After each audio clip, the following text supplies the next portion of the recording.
Hello, everyone, and welcome to the Cue the Magic podcast. My name is Lindsay, and I am joined with... Joel. I am the awesome best husband ever. Oh, what a title. Yep. Not even grammatically correct, just the best awesome husband ever. Yeah, and that's fine. So we are just two Disney-loving people, and we wanted to start our own podcast. I myself am like a huge listener of Disney podcasts. I also watch a ton of YouTubers, Brianna and Corey. They have the Magic at Home podcast, and I love all their vlogs. I watch everything, and they're the ones that really inspired us to make this podcast. So shout out to them. But I wanted to give a little preface. We do not have any official like mics or, anything super fancy yet. So if you hear echoing, if you hear cars passing, if you hear our two cats being crazy. Because they will definitely be crazy. They will be. Yep. They like to do parkour. That is, background noise. We do plan to get some better mics soon. So stay tuned, stick with us. But we just wanted to kind of give a little bit of background about ourselves. So I'll let Joel go ahead and take the torch. Yeah, so I'm actually relatively new to the whole Disney thing, but I got into it because of Lindsay. Her family is very big into Disney, and I, growing up, was never really big into Disney. My family just never put on the Disney movies. We never went to Disney World. So it was a very new experience to me, especially going into it with a family that is annual pass holders, vacation club members, going multiple times a year. I was like, oh, wow, they're crazy. And then I went and fell in love with it. And I was like, yep, okay. His eyes were opened. Yes, they were. I absolutely saw why they kept going year after year, sometimes multiple times a year. And I was like, yep, I think this is something I can do. But just a little bit about me. I'm a music teacher. So I'm the weird, quirky guy in school, but I feel like being a Disney fan kind of goes in line with that. I feel like the two go very hand in hand, but very stereotypical nerdy guy. I like D&D. I like playing games. I like Lego, and obviously doing the podcast. I like Disney. So just a little bit about me. And he is 26. I'm 25. And a little bit about me. Once again, I'm Lindsay, and I graduated from college with a degree in public relations. And so I currently do work in social media. I love it. It's really fun. It's very creative, and I think this is just an extension of that. I love creating.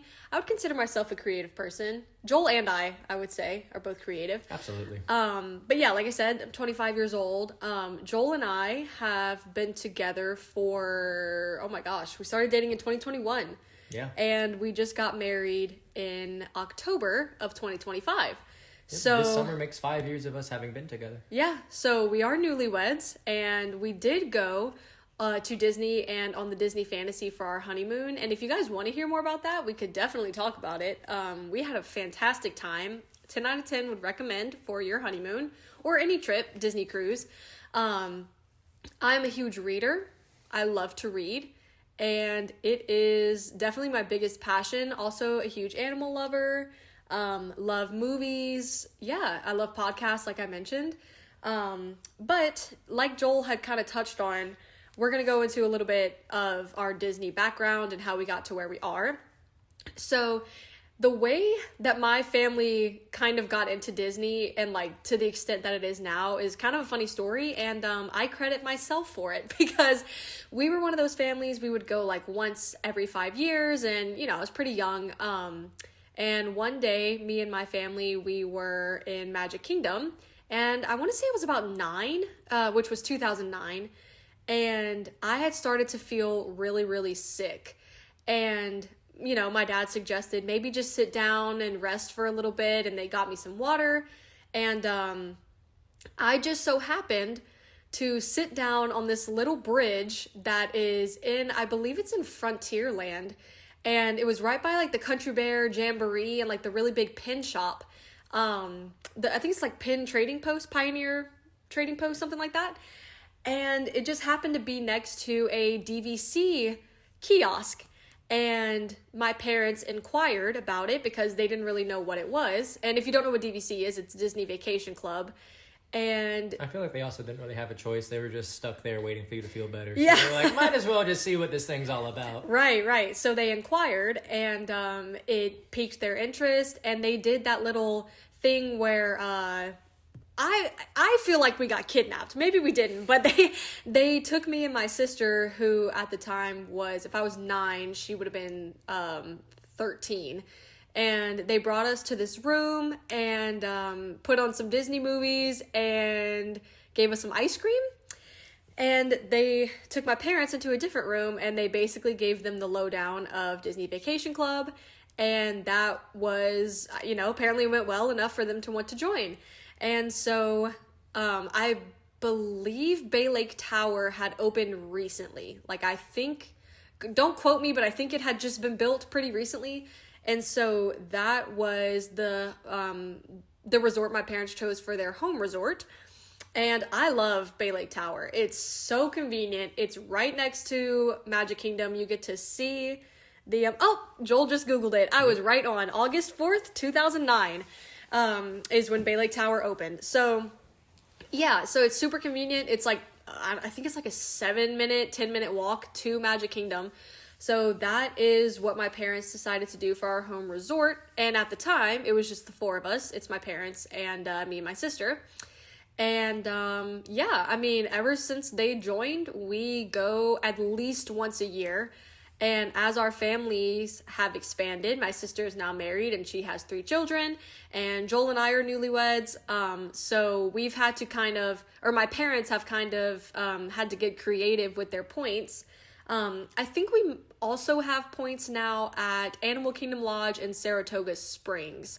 So those 2 tend to be the ones that we bounce back and forth now when we go as a family, because it's very accommodating for us and being a larger family. Especially Saratoga Springs. Yes, our Saratoga Springs stands, and if you have anything to say about it, don't talk to the wall. No, I'm kidding. No, it definitely has its pros and cons, but we love it. We think it's a very quaint, quiet resort. Joel, like he mentioned, huge Lego guy. Oh yeah, and being able to stay at Saratoga Springs and be able to walk to Disney Springs and just go to that Lego store, it's fantastic. It's dangerous. It's dangerous. Is absolutely dangerous. Not even just for the Legos, but for the food and all the shopping right there. And just knowing that it's literally a 10-minute walk. Yeah, especially Gideon's. Oh my gosh, don't get me started. But so we love Saratoga Springs and we just think it's a great resort. So we bounce between that and we bounce between Animal Kingdom Lodge, like I said. I've stayed at a couple more resorts than Joel because, like he had mentioned, he's a newbie. But us 2, him and I, are currently, checking resorts off our list as much as we can. But I think this upcoming trip is about to be 5 for me, and I don't know, probably 50 for you. Yeah, I'm definitely past the 50 mark. But I thought it would be cool. Joel and I actually got engaged in Disney World. And so I'm going to let him speak about that whole process and how that all went. Yeah, I mean, like Lindsay said, we've known each other, been dating since 2021, but we actually knew each other starting in 2019. We first met in choir. That's kind of what we had a shared interest in, was singing with each other. So obviously I kind of wanted to try and find something about singing that we could do to use as a proposal. But another one of Lindsay's absolute favorite things is Winnie the Pooh. So I was going back and forth. Yeah, guilty. Adult that loves Winnie the Pooh couldn't be. But I wanted to try and find something that was either related to singing or related to Winnie the Pooh. And I had settled on going to the Winnie the Pooh meet and greet in the UK pavilion in Epcot because Lindsay loves her aesthetics. And you got to admit it, even though it might be a really small pavilion, it's a very pretty pavilion to walk around and go to the meet and greet. So I was like, you know what? We might have met doing singing, but her absolute favorite thing is Winnie the Pooh. And let's go there. And it was during Flower and Garden. Yes, so it was especially all aesthetically pleased up for all the photos and everything.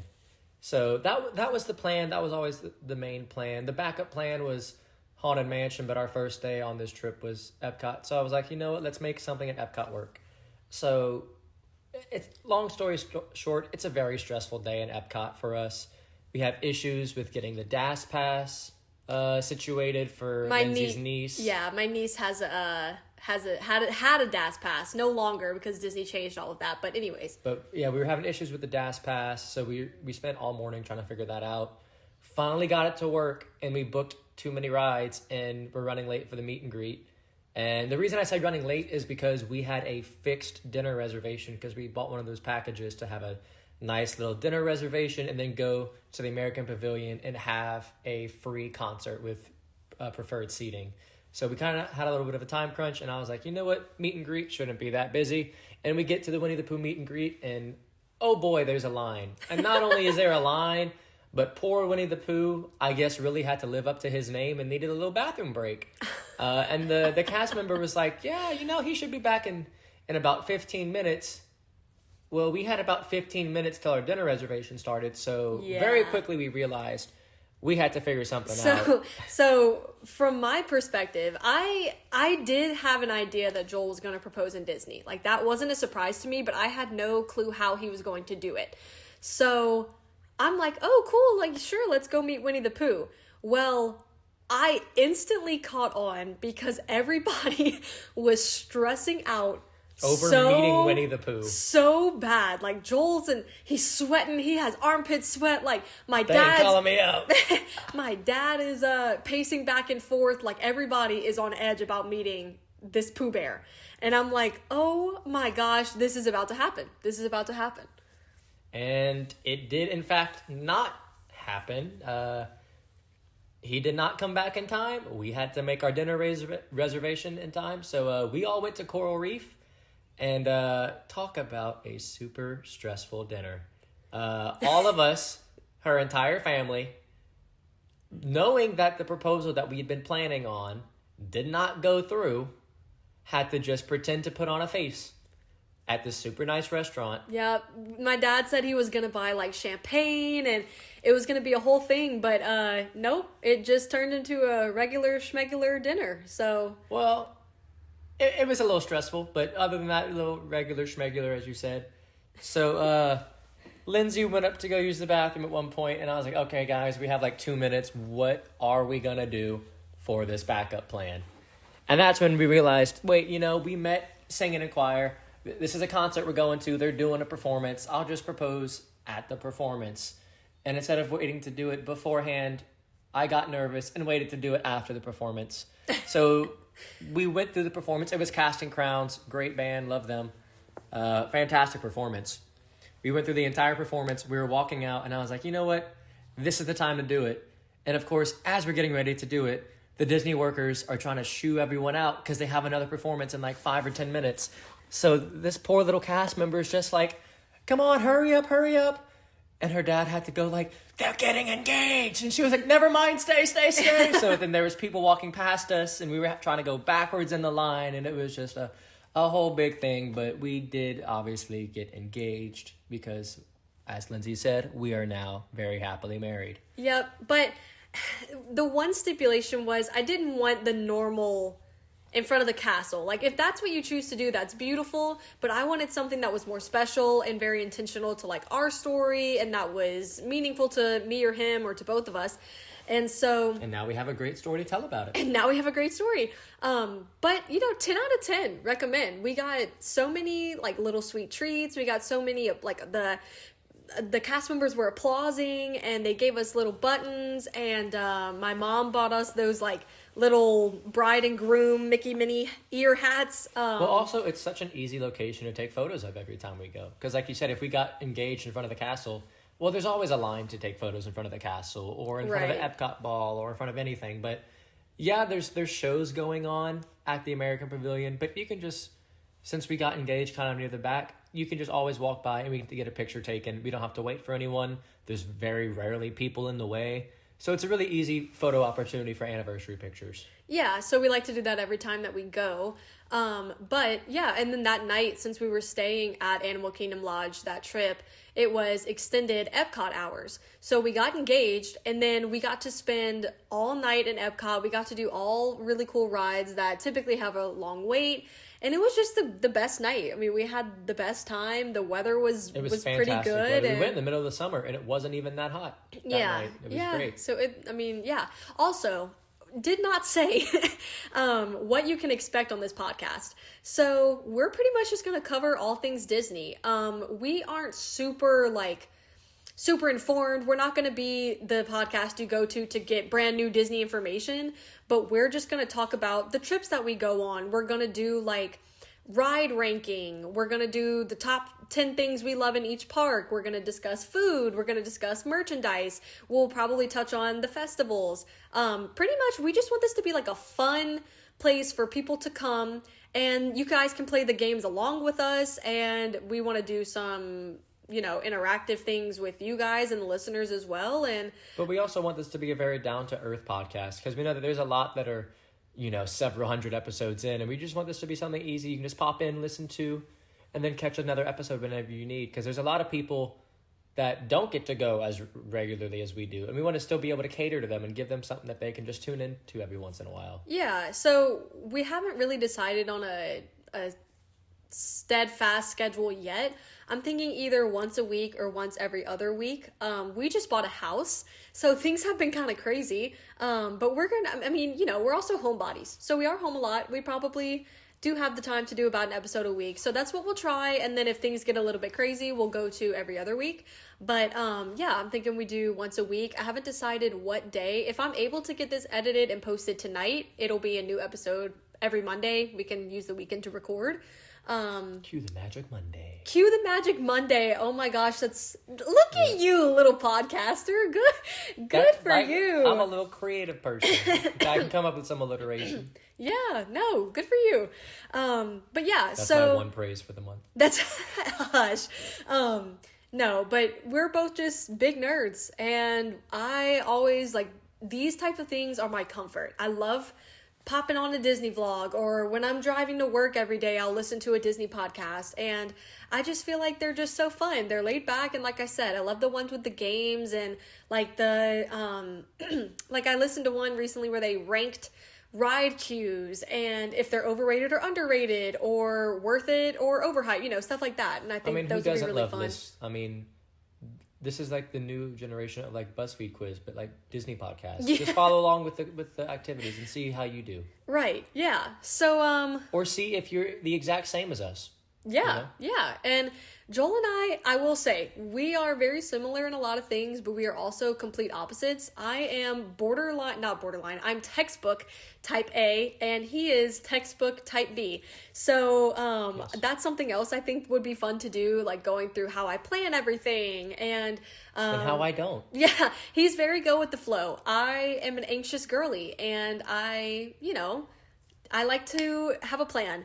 So those are our personalities. But we thought it would be fun to kind of close this first episode out with sharing our top 3 favorite rides, resorts, and snacks. So the way that I think we can do this is we'll do one category at a time. So I think that we should start with rides. I agree. And do you want me to do my top 3 and then you do your top 3, or we do staggered? I think we go staggered. Okay. So we will have honorable mentions because I am an empath and I don't like things to feel left out. So it's hard for me to choose absolute favorites. But I can say without a doubt, my number 1 favorite ride is Haunted Mansion. I don't know what it is about it, but the aesthetic, when you first hear the ghost host's voice, just leaning backwards in your little doom buggy, it's so, I just love it so much. I'll never get tired of it. It's typically the first ride we always like to ride when we go to Magic Kingdom, and we are Magic Kingdom stands, and we are big believers that it should always be the first park, because with the exception of our engagement trip, right? Because the engagement needed to happen. Right. But it makes or breaks a trip. No, I'm just kidding. But we always like to start with Well, Magic you say Kingdom just first. kidding, but it always feels odd if we go, and even if we start with like a half day, if we're not at Magic, it feels weird. But that is my number one favorite ride, Haunted Mansion. Joel? I think without a doubt, my absolute favorite ride is Flight of Passage. There's just something about it. It's such a good ride, but our issue is we never go to Animal Kingdom. I know. Don't crucify us. We've gone 2 trips now without going to Animal Kingdom. We go to every other park, sometimes multiple times, and don't go to Animal. And I feel bad because Animal is a really good park. It's just, it's so spread out. It's so much walking with not a lot to see. But Flight of Passage is just so good. I mean, there's just something about, going through and getting to experience this whole other world while getting to ride the Banshees. It's so good. And the smells, the sounds, everything. It's so immersive. Like, the entirety of Pandora is so immersive. Mm-hmm. And I mean, before I even really got big into Disney, Avatar, growing up, was one of my favorite movies. It was one of the first, like, quote unquote, like, non-kid movies I ever watched that my parents let me watch, because they made the mistake of thinking that it was related to Avatar on Nickelodeon. They're like, oh, you watched the Airbender Avatar. Surely this other thing called Avatar is the same. So I gotta watch that with them. There's fire, there's water, there's... Yeah, there's the elements. Right. So that's a solid choice. I think that's a great number one. And that's the reason I want to keep going back to Animal, is just to ride Flight of Passage. We don't think Animal Kingdom is a full day park. It's a great half day. I think it's a good half day. But I do one time want to go and, like, really take my time in Animal Kingdom, because it has been years.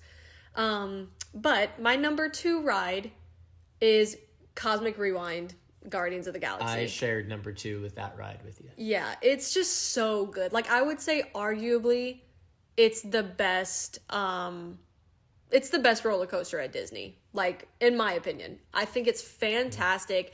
And I'm somebody who, like, doesn't have a weak stomach. That ride, I have to, like, sit down and take a few minutes after that ride. And I think it's so fun, like, figuring out what song you're gonna get. And I think it's just fantastic. And I think with what they had and, like, the space they had, they made a fantastic ride.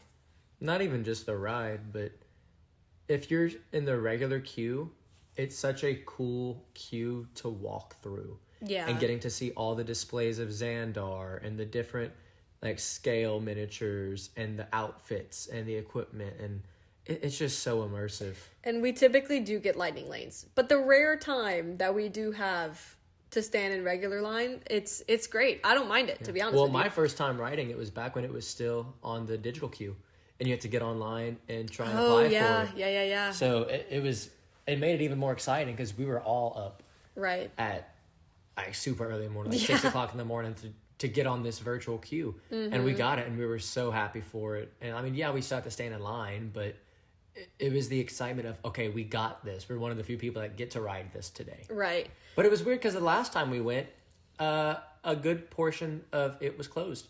The entire interactive room of getting to be teleported to Xandar was just closed. So they had us walking through the exit stairway to get to the main ride.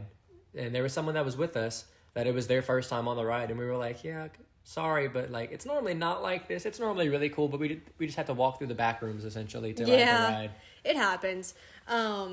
Okay, so for my third and final favorite ride, no judgment. And if you know, you know, okay? My third ride is the People Mover. I am the People Mover's number 1 fan, okay? And until you have ridden the People Mover during, like, Happily Ever After, you haven't lived.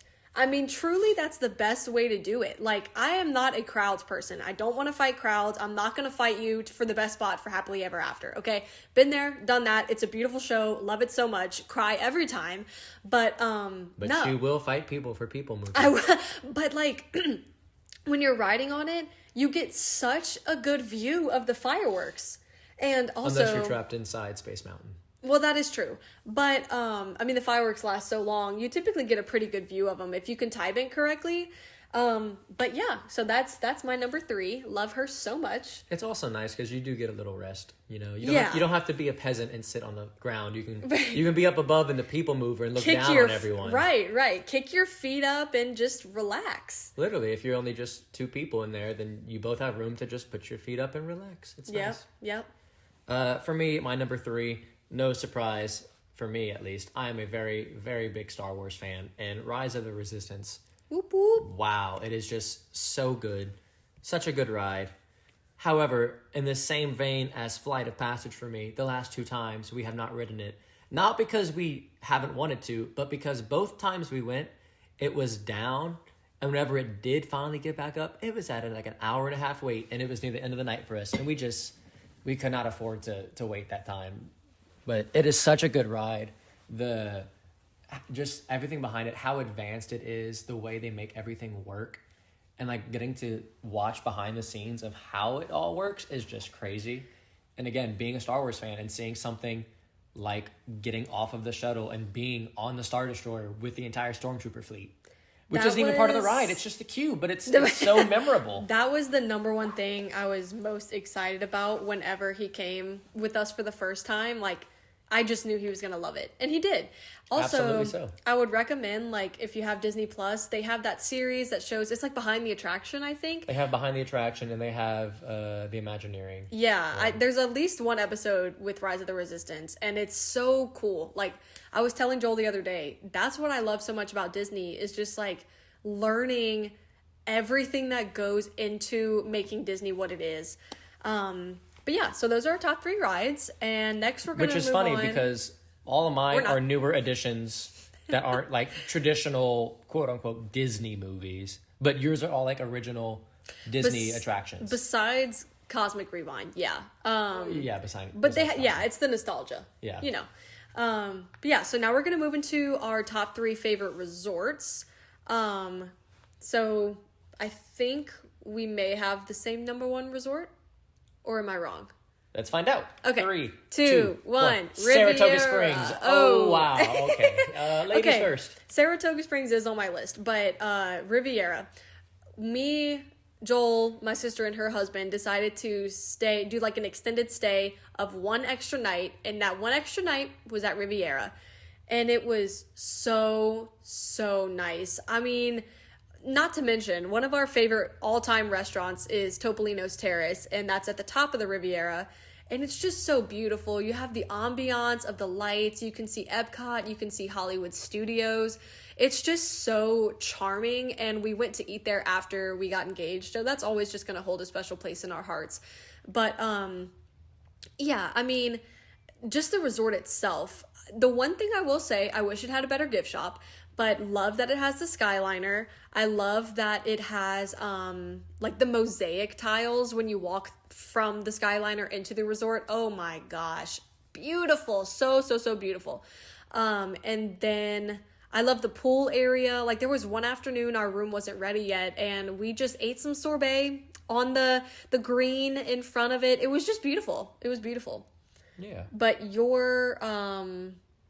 let's see. So your number 1 was Saratoga Springs. So I'll let you touch on that. Yeah, I just loved Saratoga Springs. For me, it's a mix of, I guess, nostalgia from my first time going to Disney that I could remember was with y'all, staying at Saratoga Springs. And because I was the new guy, I was, of course, set to sleep in the pull-out Murphy bed in the living room. So I got to cuddle up next to Goofy riding a horse. And bonk his head a few times. That I absolutely did.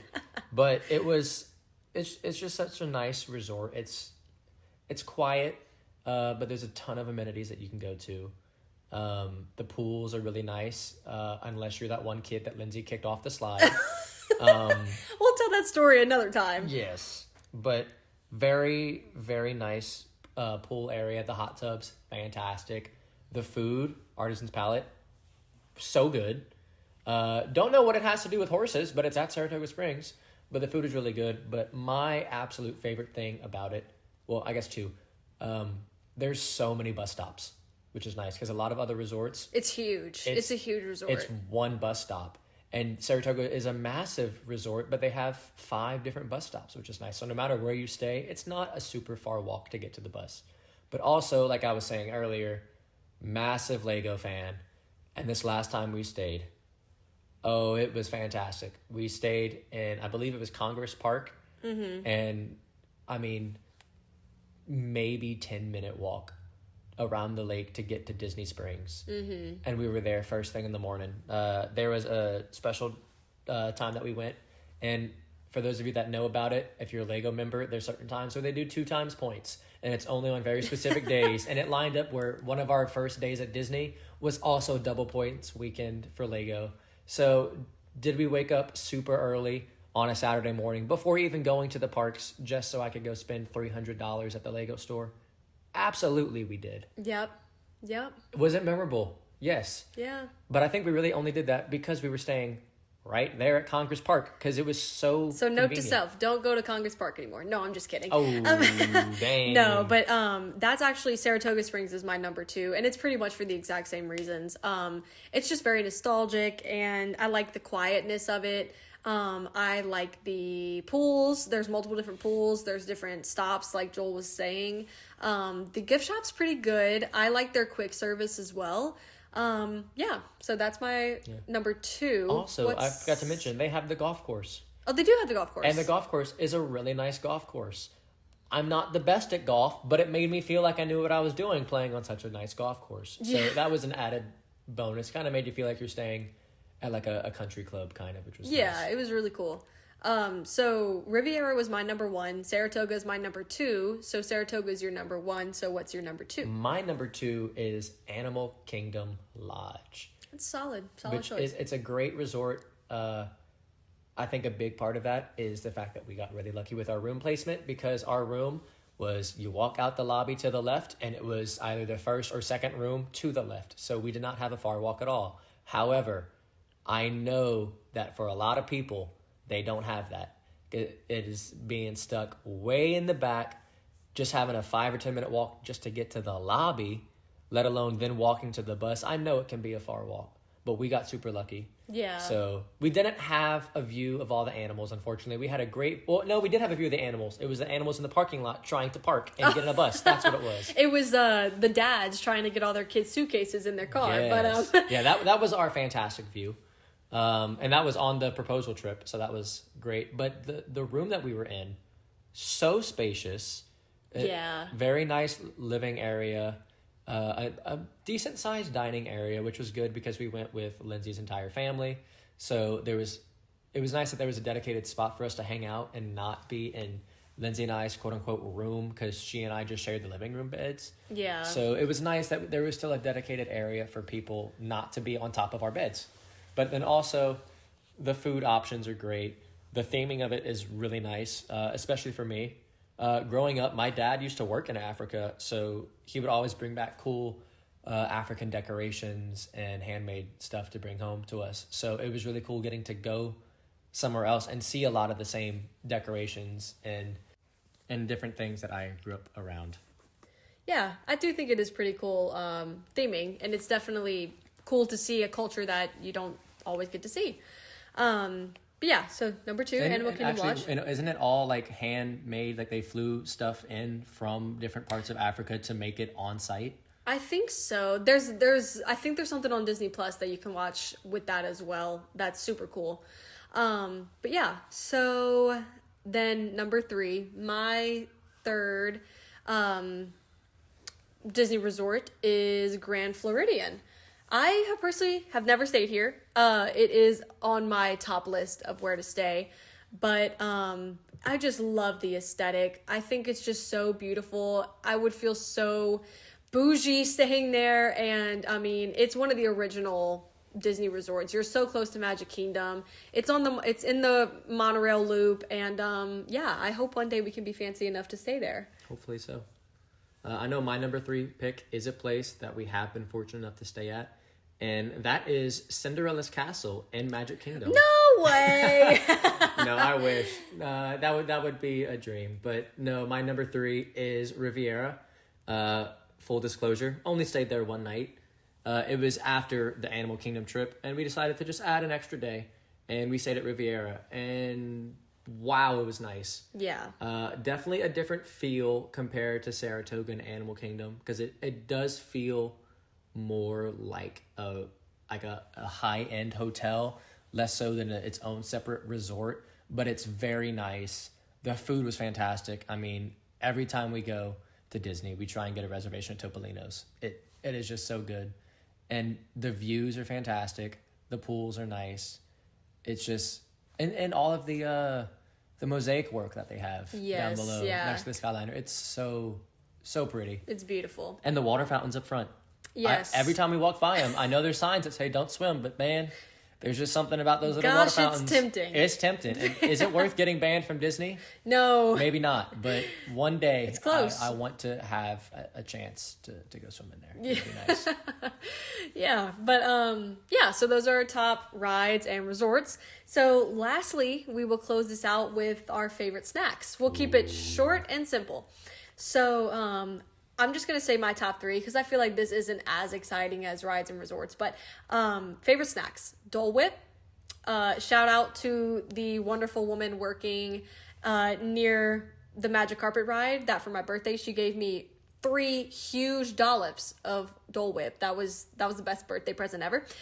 Second, cream cheese pretzel. Oh my gosh. If you have not tried the cream cheese pretzel, what are you doing? Get a life. No, I'm just kidding. Specifically the one in Tomorrowland. It's so good. Oh my gosh. It's life-changing. I feel like every time we go to Magic Kingdom, the first place, even if we have reservations or fast passes, the first place we go is Tomorrowland to get her a cream cheese pretzel. Yep, and that's why I married him, folks.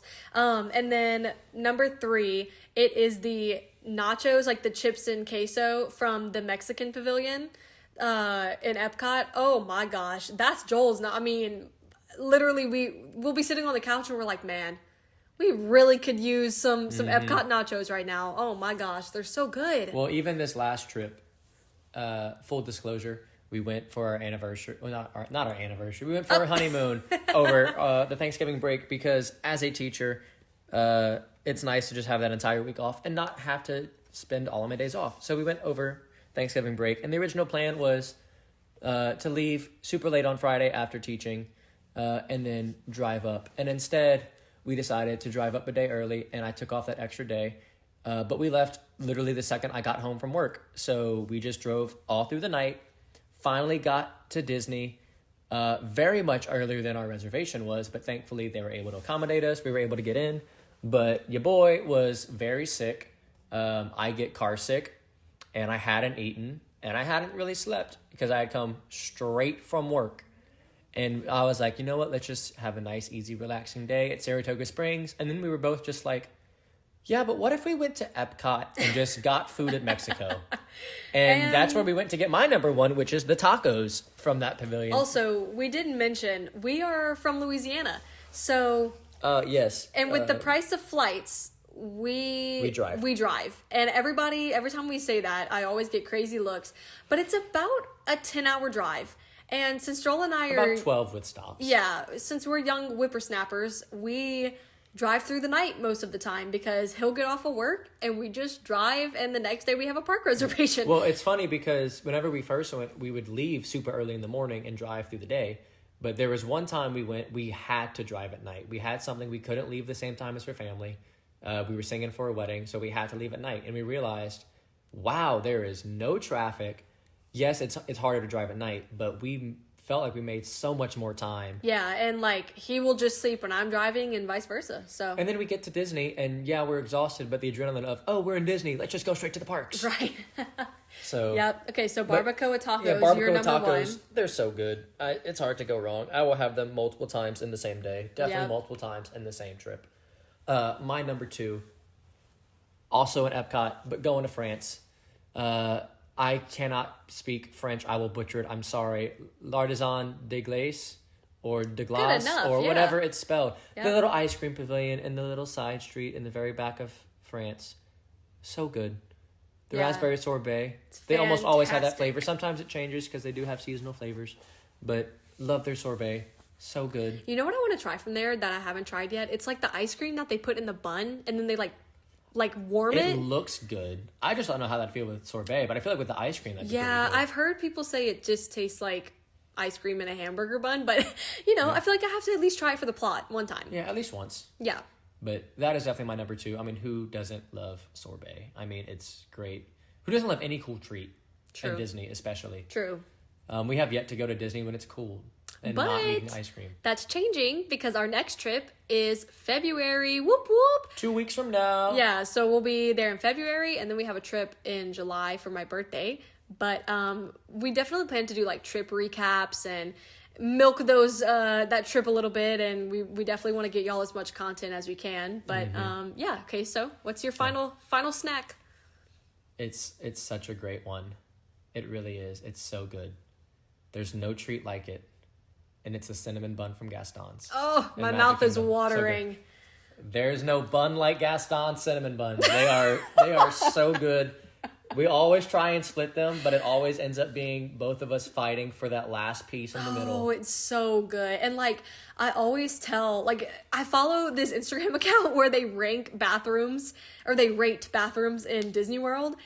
My favorite bathroom is the bathroom behind Gaston's Tavern because it smells like cinnamon rolls. It smells like buttery pancakes. Like, And it it's just... a great smell. Oh my gosh. Which is weird for a bathroom, It's but it's a so great smell. good. It smells like maple syrup. Like, Yeah. it's just perfect. But all the food at Gaston's is really good. But those cinnamon buns especially, fantastic. And it's a nice little escape because it's kind of separated from everything else. So you're not in the heart of Magic Kingdom. You can kind of go to a little quiet area, rest for a little while, catch your breath, have the little Renaissance feel of being in a little tavern, you know. Yeah. Yeah, but that is gonna conclude our first episode. Yay! Thank y'all for staying through with us and listening to the end. Yeah, we're so excited. We definitely want to make this like a weekly or bi-weekly thing. But yeah, we'll see you real soon. Yep, this will be found, just for future reference, on Spotify and YouTube. So if you want to listen to us on the road, great. If you just want to sit to us while you're at work, struggling to make it like we all are, go ahead and give us a listen. Yeah, give us a like, give us a follow. We do have an Instagram account as well. So, and it is at Cue the Magic Podcast. So, yeah, see you Cue real soon. the word, not the letter. Thanks. All right, bye guys.